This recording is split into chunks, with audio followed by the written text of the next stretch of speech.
It was such extreme excitement around the office actually to bring this film and have you both here with it. And it's interesting, the film, you know, such intimate access. You talk about why you're making the film, but now that you've made the film and you've actually shown the film a little bit, how are you feeling about that? Well, I haven't actually seen it in, 2 months maybe? Because we showed it in a couple of film festivals last year, and then we decided for a million different reasons to kind of hold it until now. And I don't exactly know why those reasons were, because I'm not really a movie person. But that's what was decided.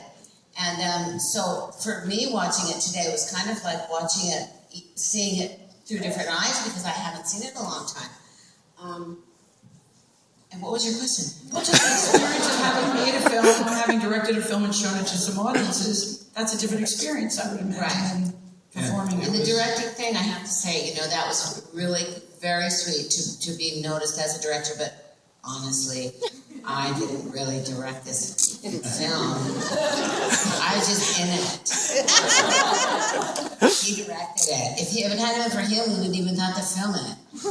Well, I think when everybody could see on the film, you're directing a lot of things, right?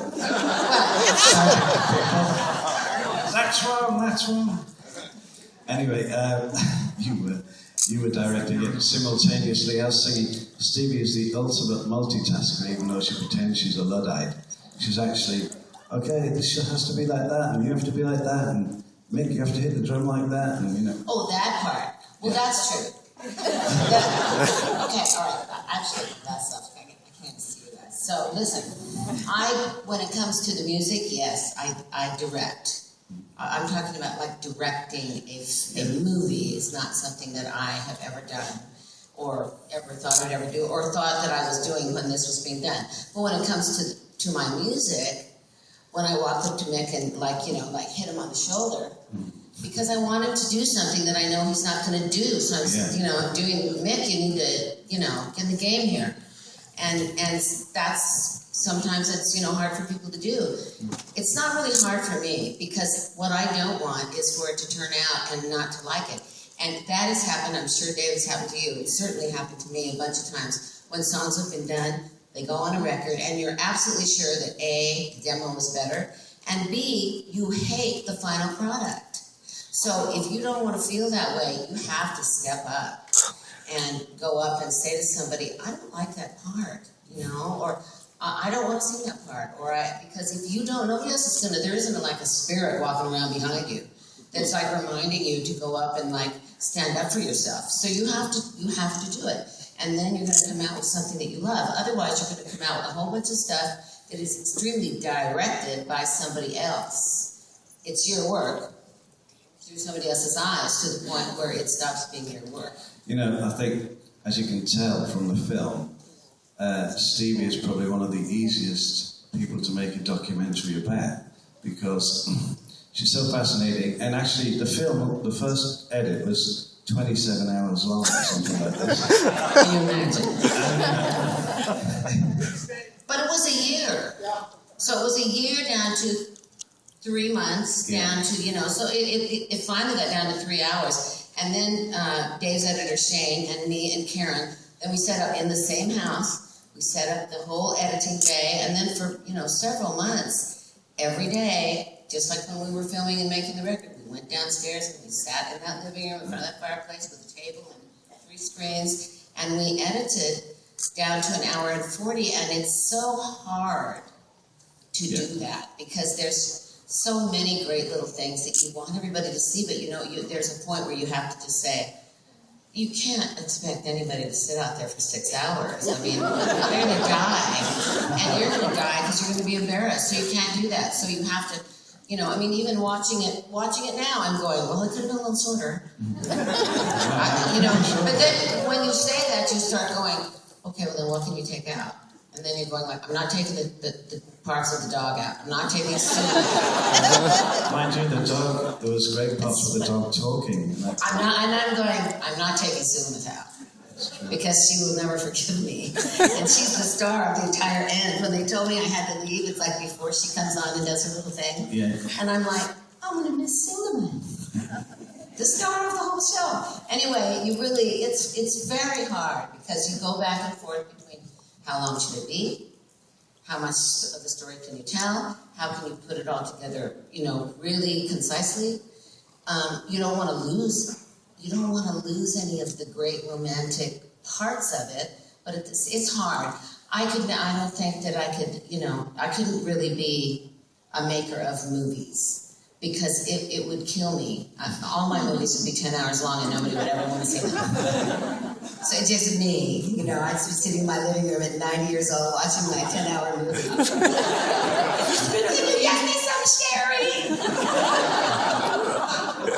It's actually been a really interesting theme this year because we've had several really, accomplished legendary musicians who are here with films, and they're all about control and inspiration. And it's wonderful because there's so much of who our audiences are new artists, new filmmakers, new musicians, and to see the level of both exploration and attention to detail and control at your accomplished levels, it's really been fascinating. I don't know if you've all been seeing all the movies, but I sort of see the trend as we've been seeing. It is interesting, especially in the time we're in, because it's very hard for artists to speak out about what's happened to the music industry, because usually, the general public, shut up, you're all millionaires. But the thing is, you see how much work and expense and effort goes into making a record like that.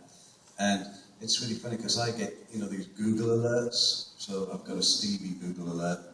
And she doesn't know what that is, but just to see how things are going. And so I get alerts every day, Stevie Nicks in Your Dreams, free download, 10 Google alerts a day.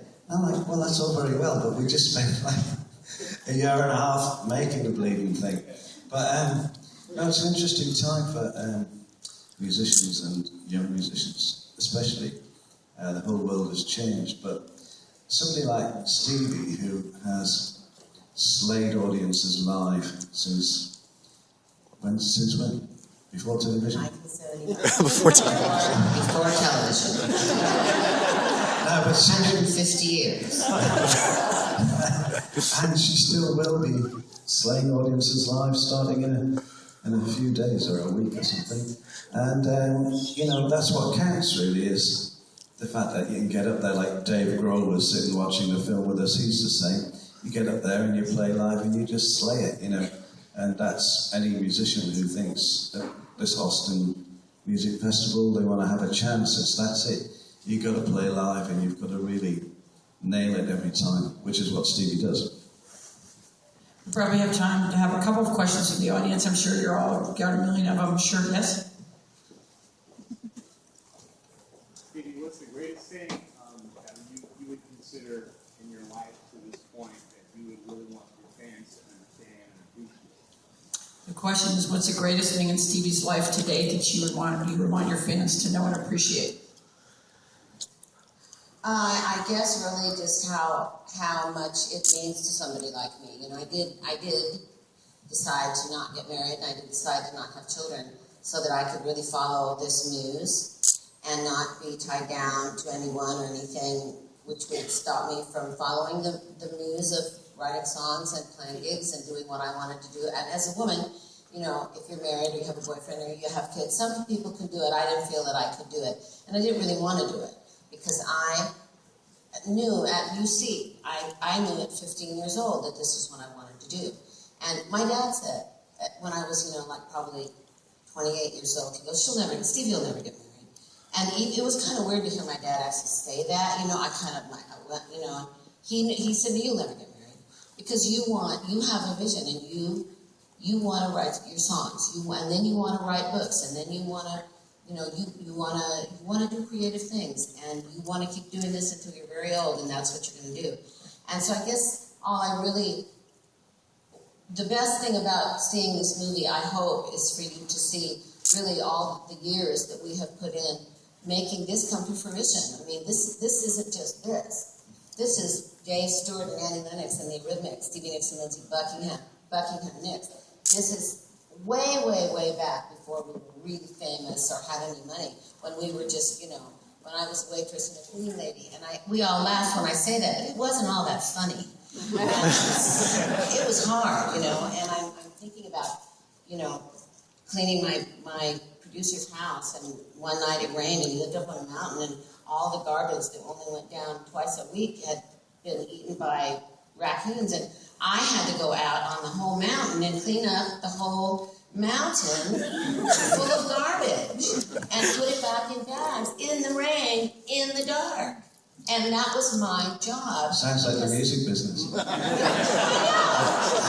That was my job, and that's what I had to do to support Lindsay and I, so that we could make our music, so that we could pay Keith a little bit of money for rent, and we could get our car. We didn't have reverse in our car, so that we could pay a few bills here and there. So it was like, that's how important it was to us. We didn't care what we had to do to make this happen. And so that really, this little film, this little movie, this is not a documentary. This is the story of now. This is the story of relevance today. This is the story of how we built up all those years to be able to go into this big, beautiful house and have the best time I've ever had in my life making this record. And if anything, what I want you to leave this theater with is, I want you to know that it was the best year of my life.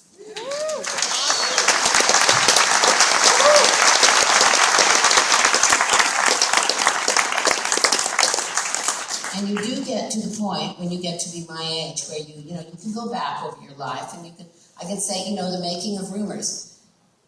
It was not the best year of my life. It was hard, it was difficult, it was angry. And did we make an amazing record? Yes, we did. Does the world love it? Absolutely. But it was painstaking, But the making of Rumors is what allowed me to continue on to the making of the next record, and then the next record, and the next record, and then finally get to this, to spend a year in my own home and make a record with a brilliant man that was the best time I've ever had in all the years of my life.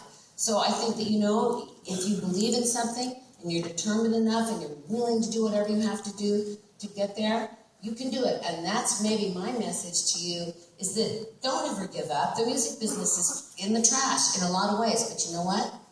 That doesn't mean you can't still make it in the music business. It doesn't mean you can't still be a star. If you've got that thing, and you've got that fight in you, and you believe in yourself, the world can still be your oyster.